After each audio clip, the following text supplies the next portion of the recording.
के अधिकारी तो है बड़का भैया भैया पोखरी खुना दीह चंपा फूल लगा दीह भैया हाथ दसा पोखरी खुना दीह चंपा फूल लगा दीह भैया लोढ़ल बहिनो हार गाथू है हार गाथू है आहे से हार पहिरा थो बड़की बहिनो समाच के बाखे आहे से हार पहिरा थो बड़की बहिनो समाच के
गाम के अधिकारी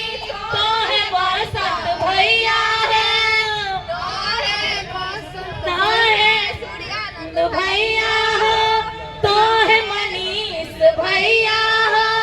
भैया हाथ दसा पोखरी खुना दीहा चंपा फूल लगा दीहा हो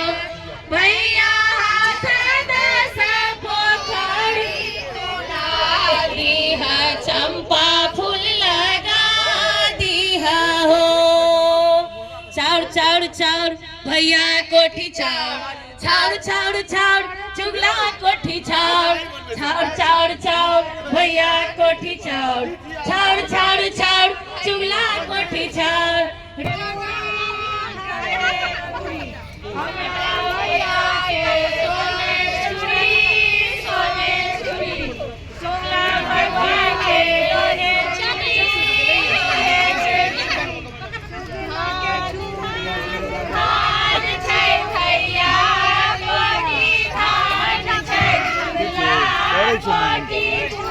भैया मुख पान छै झूला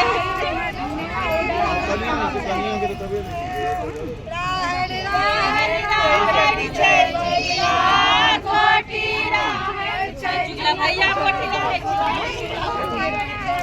भैया मुख पान छै झूला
आ जाओ